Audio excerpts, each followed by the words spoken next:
password training was everybody standing around a table in a circle reciting their password to make sure they knew it. That was their password training. You're listening to the Help Me with HIPAA podcast, where HIPAA and humor collide to make learning fun. Your delightful hosts are Donna Grindle and David Sims. Relax. HIPAA help is on the way. Welcome to episode 367 of the Help Me with HIPAA podcast. My name is David Sims of HIPAA for MSPs, and joining me is Donna Grindle on location in Key West, Florida. And because of such, we're going to just blast through and say, if you're interested in the Pri-State Bootcamp, then go to PriStateBootcamp.com to learn more there about our privacy and security bootcamp that's coming up September 12, 13, 14, and 15. Yeah, there's lots that we're waiting for our CEU confirmation from the CCB, Compliance Certification Board, so that we can officially say that we have CEUs, like a ton of them. So anyway, go ahead. Sweet. But yeah, so that's that. We're going to skip everything else and get to the meat. So pull up to the table. It's time. Scoot. Scoot, yeah, scoot on up. But last week, something new dropped into our laps.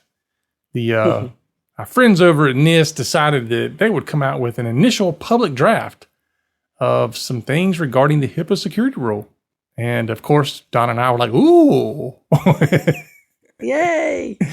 Yeah, one more thing on our list. Yay. Yeah. And as I always do, I say, okay, I'm going to give Donna's time to read it and let me know if there's anything I need to pay attention to. It's true. That is your method. It works for you. It does. It works good. It's like we got to do my wife all the time. She sees something. She goes, read this. I'm like, you read it. Just tell me what it's about. You give me the Cliff Notes. There you go. Yeah. You mean, as I call the Reader's Digest version.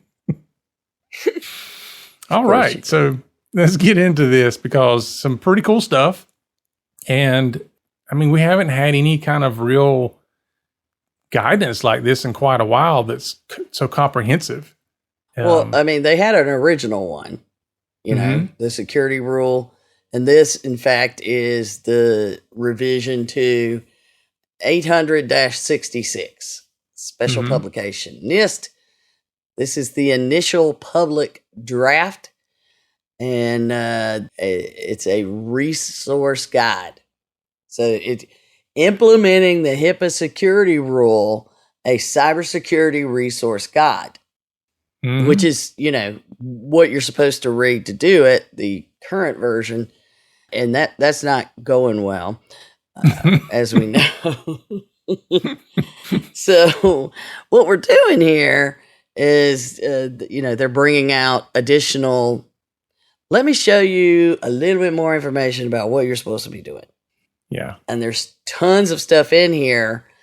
And so that David has to read some of his own, all I did was isolate one area for us to cover in this podcast, because there's a thing in here that I just really love, and it's where they do a section for each of the safeguards. They go through HIPAA and they start, 164.308A1.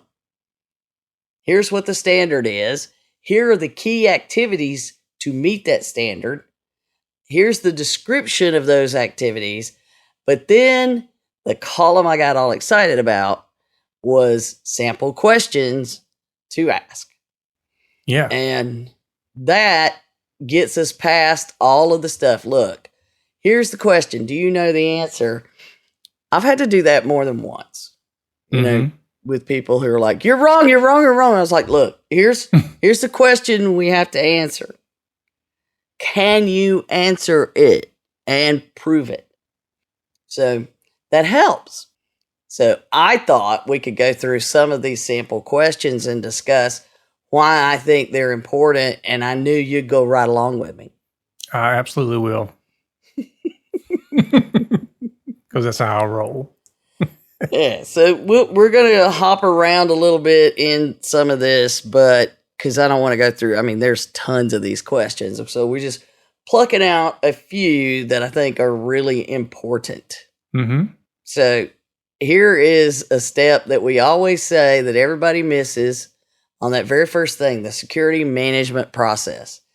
A key activity that is listed first before conduct a risk assessment, which is the first thing, is identify all EPHI and relevant information systems.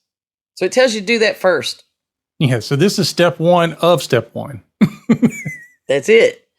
And it includes things in the description like analyze business functions and verify ownership and control of information system elements as necessary. Well, David and I worry about small practices, as do others that we work with. But a important piece here is it doesn't matter the size or type. You can't be too big to do this. You can't be too small to do this. Mm-hmm. Because this is the most important thing. And they take you through all of those descriptions and those things. But and the questions, they start out, has all EPHI generated, stored, processed, and transmitted within the organization been identified? I never know, because they'll try to tell you it's not where we know it is. You know what I'm saying? Well, one of the things under the description is to identify all systems that house EPHI. Be sure to identify mobile devices, medical equipment, medical IoT devices. So all those types of things. I would suggest that if you don't know, in other words, you can't prove it, you should start with it has EPHI on it, then prove that it doesn't. Yeah, I like that, David. Preach it. All right. But, this is one of the things I always say, that you need to understand how PHI lives in your organization, comes and goes and moves around. Mm-hmm. And the very first description here is identify where EPHI is generated within the organization, where it enters it, where it moves within it, where is it stored, and where it leaves the organization. It's all in our EHR. We don't have it anywhere else. Wrong. Yeah. So that's kind of where we started, and I was reading all of that. So as we go through these are some of the things that you should be answering about your own security program. How's that? Yep. Your compliance, all of I'm compliant with right away. This is the number one thing. IT handles it. Did IT go through and identify all the PHI in the organization? Did they evaluate all the potential medical devices? Did they do this? What's the likelihood of that, David? Slim to none. Yes. That is a legal term. It's one David's had to argue many times. Okay, so these are some other questions that I wanted to review. Things like, has responsibility been assigned to check all hardware and software, including hardware and software used for remote access, to determine whether selected security settings are enabled? Mm-hmm. Who's responsible for doing that? Well, I'm sure IT does it. Sure. Yeah, I can give you a recent one. We had a client that, our thing is we go in from day one and we remove everything that's remote access. Well, this particular client needed remote access. They didn't realize it until we got rid of it. And they're like, wait a minute, why is this not working? So they needed this remote access program. So we put it back on there, but it's something for them to use to log into another hospital system or something like that. And we don't control it. We don't have anything to do with it. So it's, they're looking at us and we're telling them, make sure you have somebody that's configuring this properly because we're not touching it. Yeah, it's not my problem.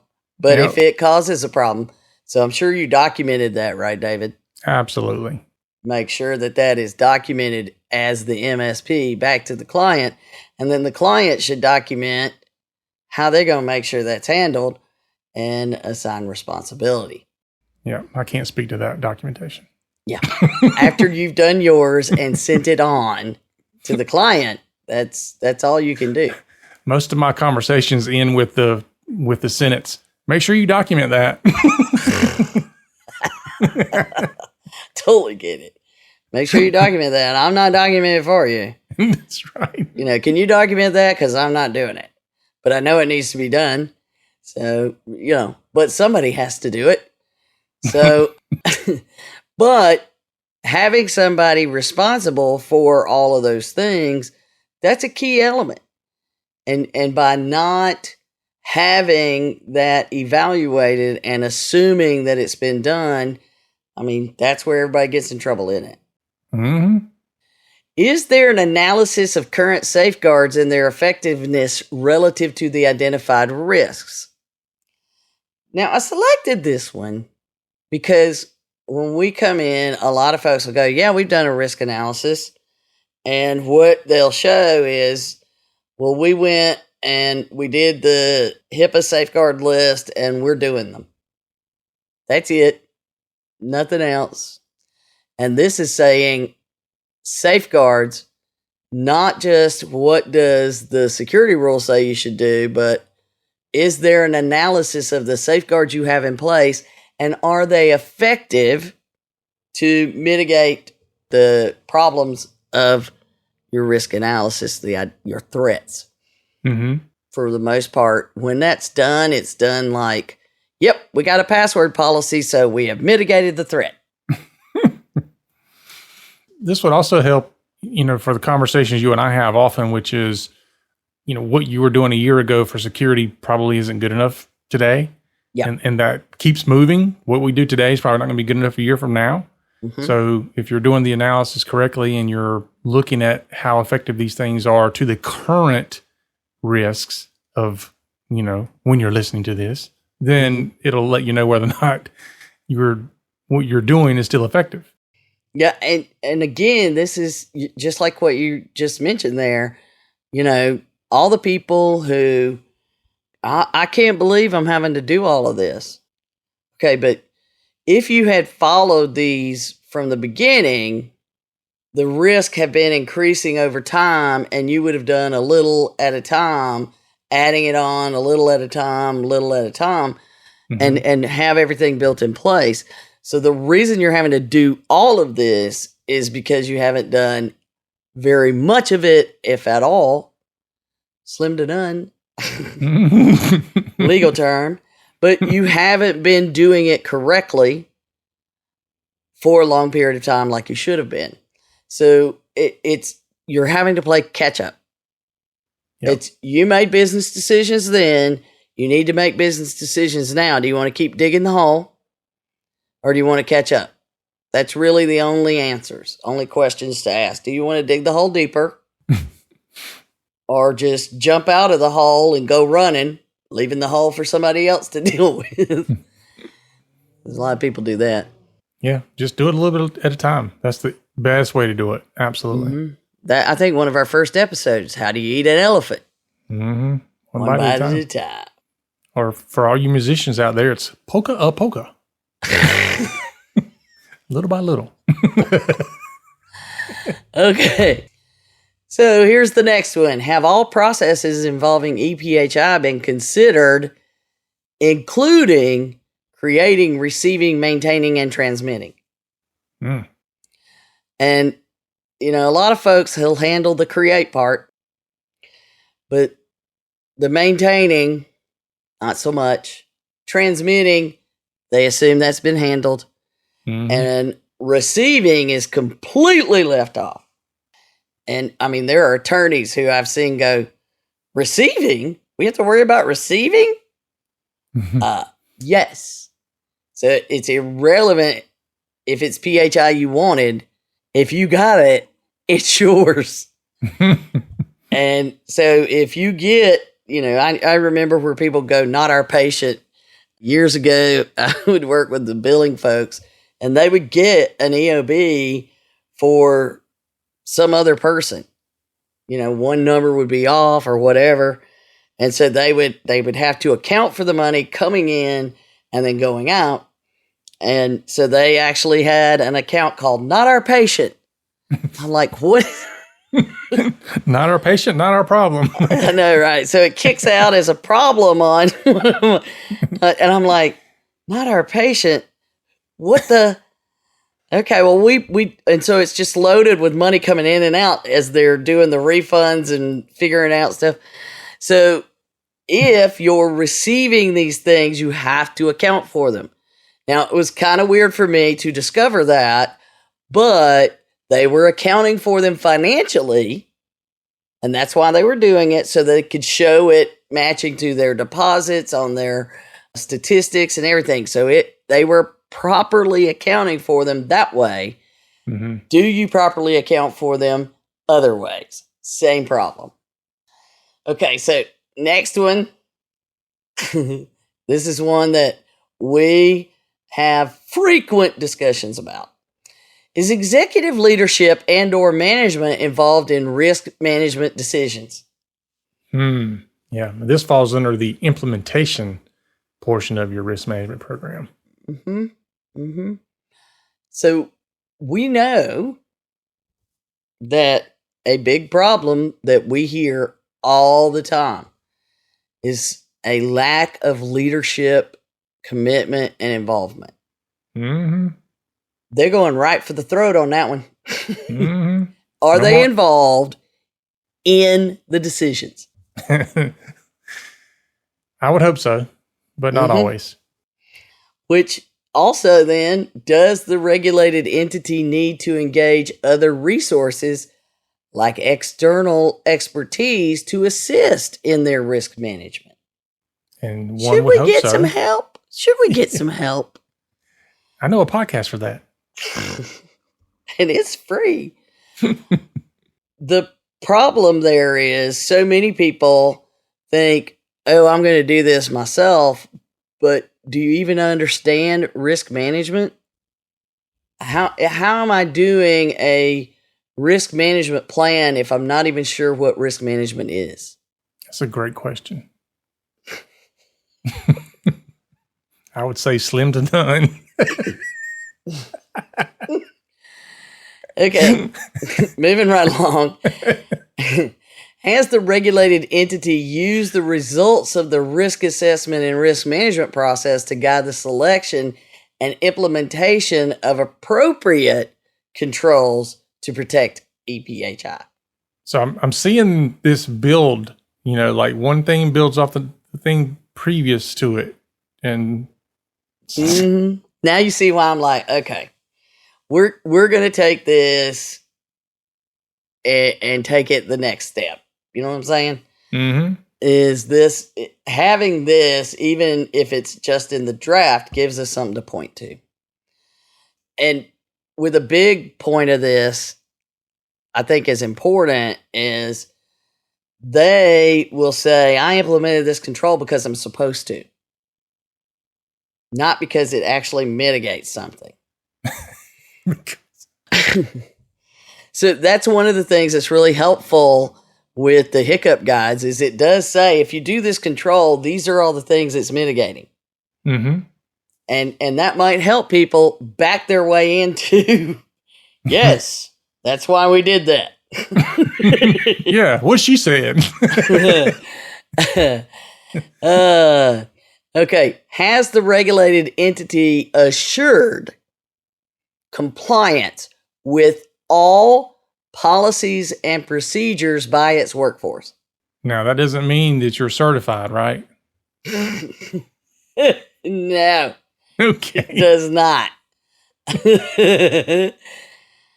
But the most important thing that a lot of people, and we'll come to this with some more policy and procedure discussions in a sec, but, I was just talking with a lawyer who was bringing us in to assist one of their clients, and I was like, so are they prepared to, they're not looking for templates and we're just going to give them something, because that's not what we do. And he goes, no. I told them they were better off just not having anything if all they were going to do was get some templates and not implement them. Because if you don't implement them, you're better off just not having any. It's kind of like thumbing your nose at it. So Well, Yeah. You can't do it wrong if you don't do it at all. there is that.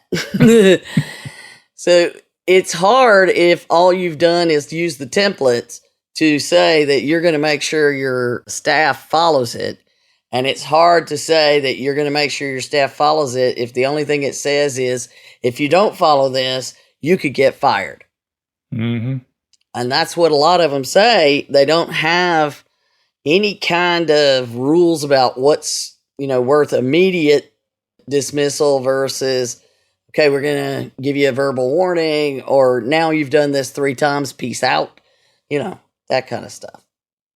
So if you cannot prove that you're actually making sure that they're following your policies and procedures, it's kind of like not having them. All right, where's the next one? Where am I? Yeah, we're down under acquire IT systems and services. Yes. Has a cost-benefit analysis been conducted to determine the reasonableness of the investment given the security risk identified? So, I don't know about you, but, well, I'm sure because we both complained about it before.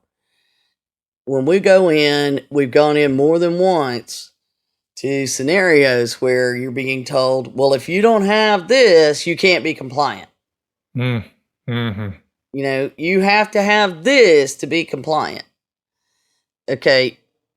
Is it really? Is it really though? No, most of the time, no. So the cost benefit analysis, you need to show me what the benefit is. Not just you're claiming I'm not going to be compliant, but show me, what am I going to do? I'm going to do this thing or buy this thing because of a risk I face. What is that risk? It needs to be more than just you won't be compliant. Yeah. You risk not being compliant. I mean, I do treat that as a business risk, but it can't be solved by buying something. Mm-hmm. And I know that you go into scenarios like that all the time. Yeah. Yeah. Unfortunately, I see a lot of IT companies that do that as well. And typically it's because they haven't been trained properly. And so somebody along the way has told them, you have to have a server to be HIPAA compliant. If you're medical, you have to have that. If you're medical, you have to have encryption on everything, everywhere, period. Know your fans or butts. If you're medical, you have to do HIPAA compliance. No, not necessarily. Right. Yeah. I mean, there's a lot. And I've seen people that, have come to us even, and HIPAA doesn't apply to them. And they're showing me all this HIPAA program. I'm like, this is good, but I'm glad you're doing it. Yeah, I'm glad but you don't have to. No, what? Yeah, it's always interesting, those. Yeah. My other IT company told me I had to do HIPAA stuff. I'm like, they don't understand HIPAA. I'm sorry. No, and we're doing our best. That's one of the reasons we have HIPAA for MSPs and PriceSec Bootcamp is to try to make that go away.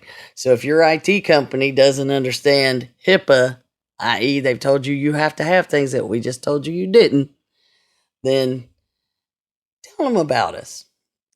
Yeah. It has been enlightening to more than one IT provider. Okay.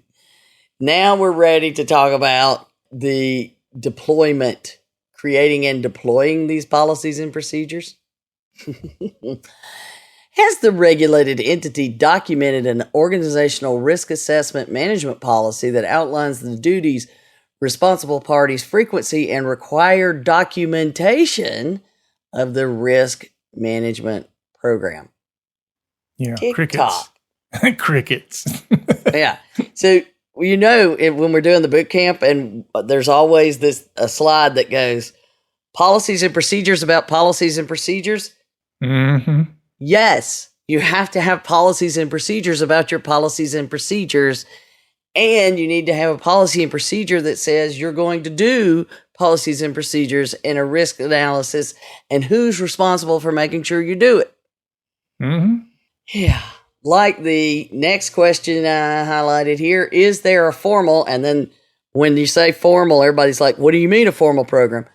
A formal program simply means you can prove it. Yep.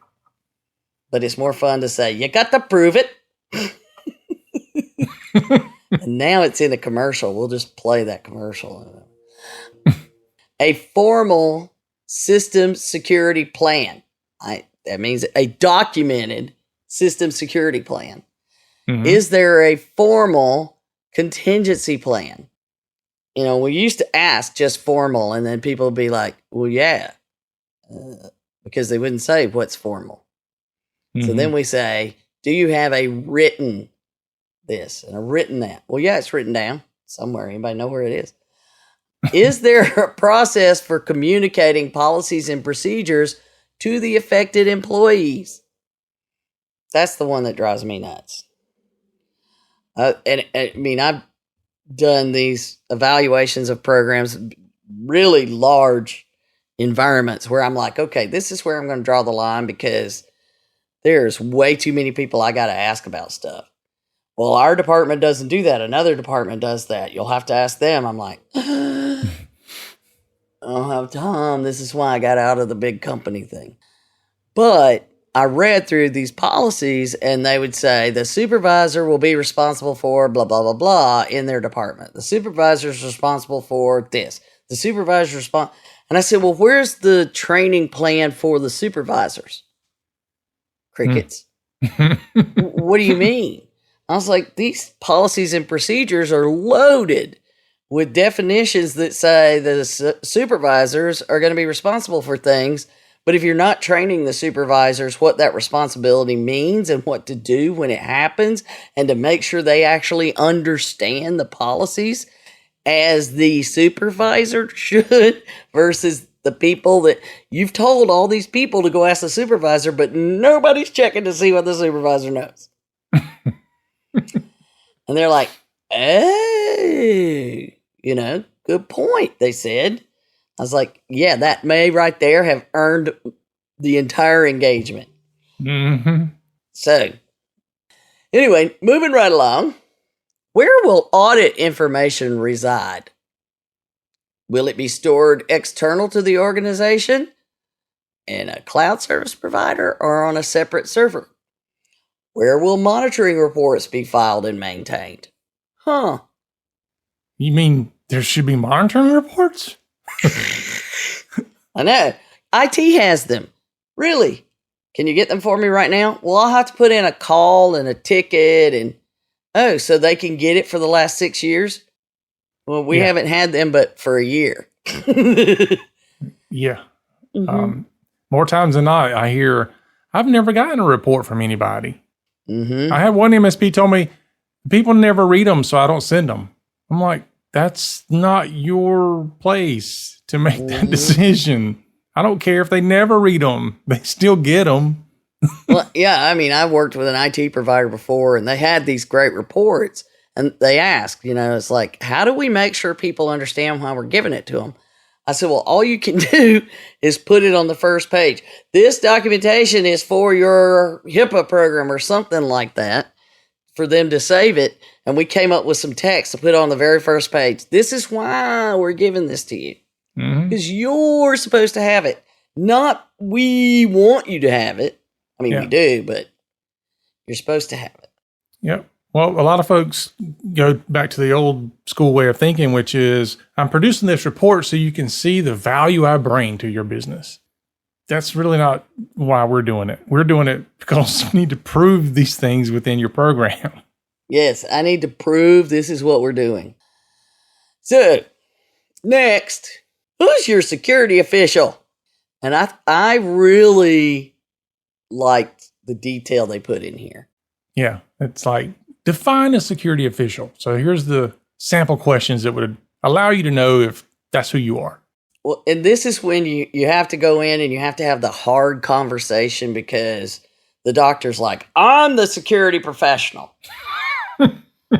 And I've been in those conversations. I'm like, well, let's talk about that. And you do better than me because I just start laughing. Yeah, it's like, okay. I'm glad you have one. I'm glad you're stepping up. But let's talk about what that means you should be doing, and I'm pretty sure we'll kick that over to somebody else.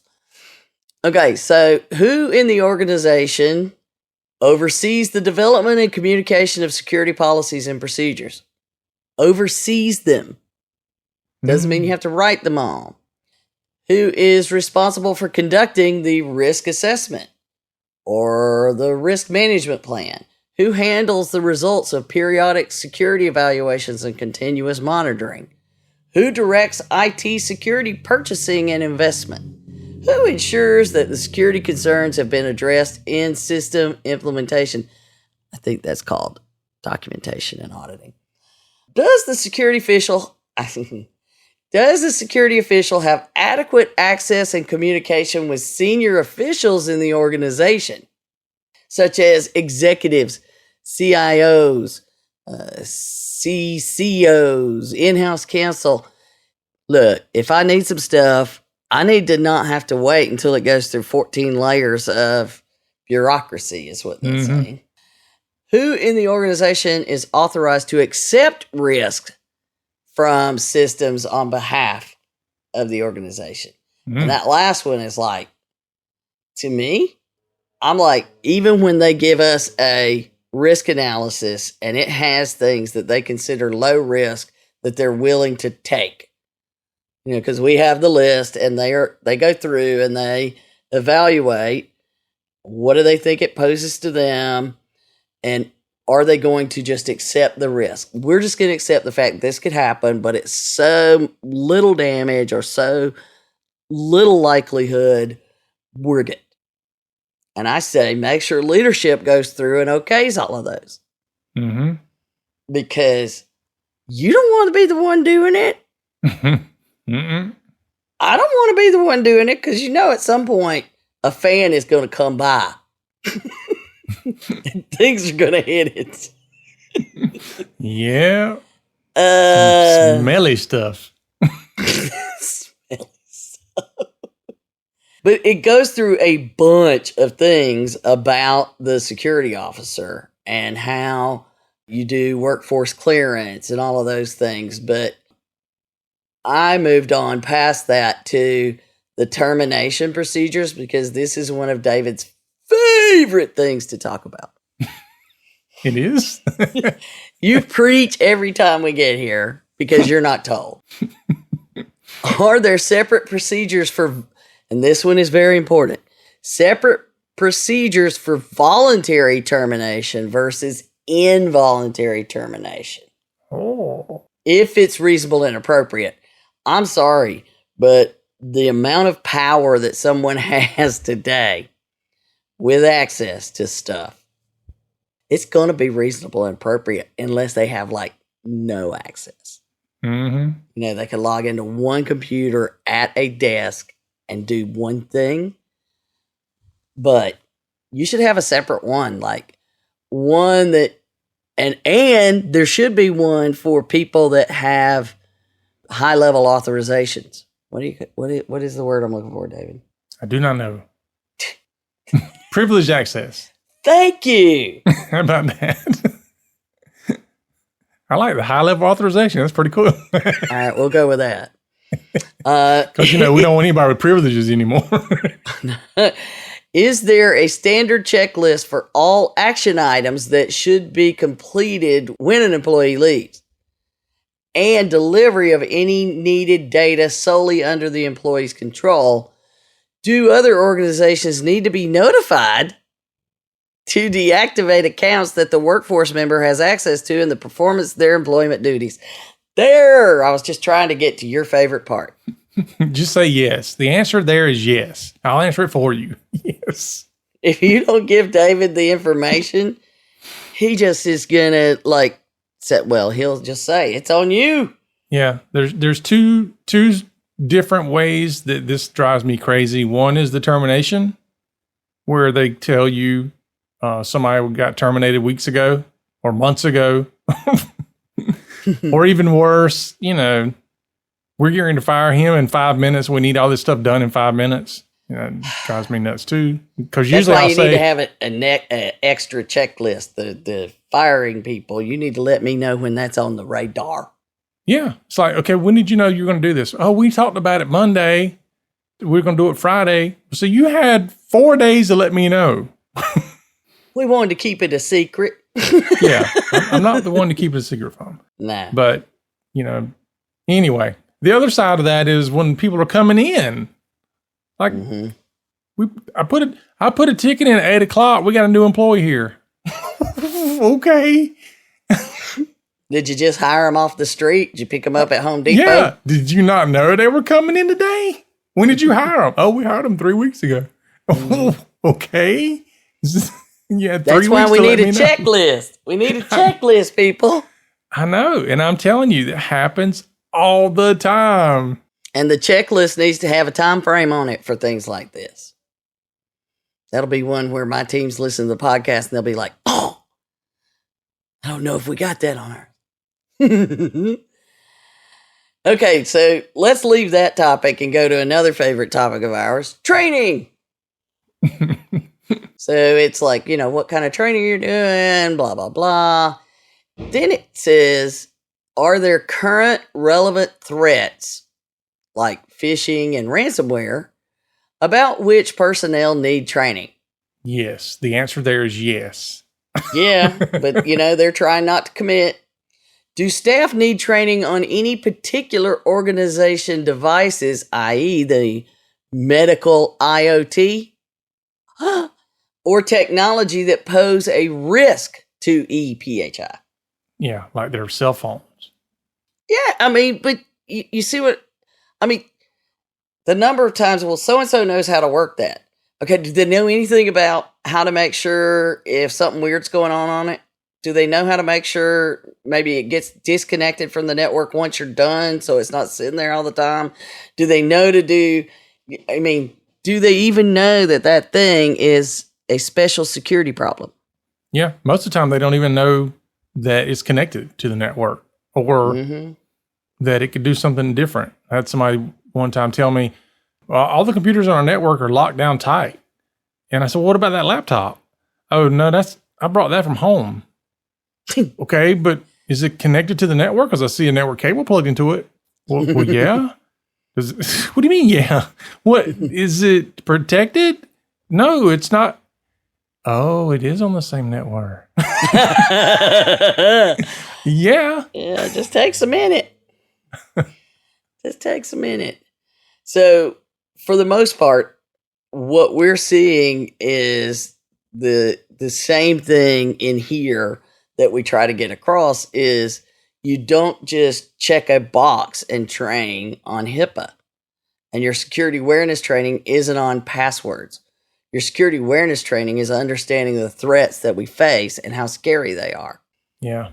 I saw a meme one day. The password training was everybody standing around a table in a circle reciting their password to make sure they knew it. That was their password training. Yeah, that's like the reporter on the street gimmick where, I don't know, Kimmel. Jimmy Kimmel. Yeah. Do you have a strong password? Yes, I do. What is it? Blah, blah, blah, blah, blah, blah, blah, blah. No. Yeah. All I can tell you is it's my mom's name and the year I was born. Oh, really? That's awesome. When were you born? What was your mom's name? Oh, man. Oh, you got me. You got me on that one. Right, that's how you get social engineered right there on the spot. Yep. And it's just if you've never seen that video, you got to go to YouTube and find it. Use it for training. Oh, yeah. Use it for training. Because everybody that gives it up has a crappy password. So not only do they have a bad password, but then they tell people about it.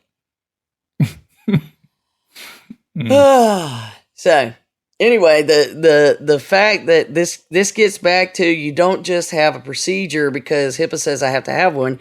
You have a procedure because there's a threat we're facing, and these are the ways that we're going to deal with it. Same thing with the training.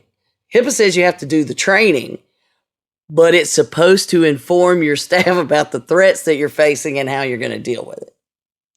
And of course, there's, making sure that everybody trains. Is there a procedure in place to ensure that everyone in the organization, including teleworkers and remote personnel, receives security awareness training? And what type of security training is needed to address specific technical topics based on job responsibility? Again, make it about me. That's all you ever need. Mm-hmm. So at that point, I figured we had enough for the podcast and we could grab any more if we wanted to. But I think that this is where people usually go. And then once I go through these, before I tell you what you should be doing and how to go about it and, where to find information when I do presentations, I'm like, do I need to give you any more, or are you where you need to be to take the next part in? That's usually where they're like, no, I'm overwhelmed enough as it is. Yeah, every time. I've never had somebody go, no, tell me another story.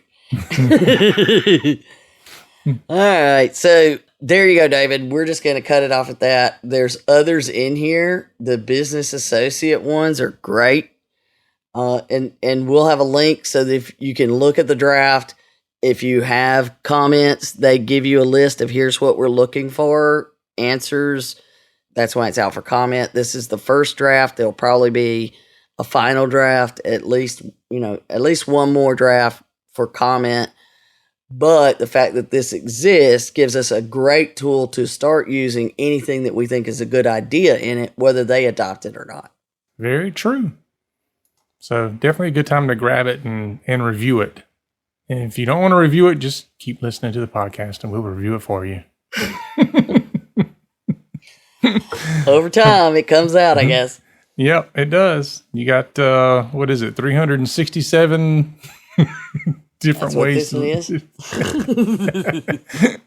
All right, folks, that's our show for today. Thanks for listening. And remember, for Donna and myself, the HIPAA is not about compliance. It's about patient care. You've been listening to the Help Me with HIPAA podcast, hosted by Donna Grindle and David Sims. The show created to help you with HIPAA. For more information or to ask us a question, visit our website at helpmewithhipaa.com. Neither Donna Grindle or David Sims are attorneys, and they do not offer binding legal advice concerning regulatory compliance. The information in this podcast should not be relied upon or construed as legal advice in any way. Consult your attorney for legal advice concerning compliance with HIPAA regulations.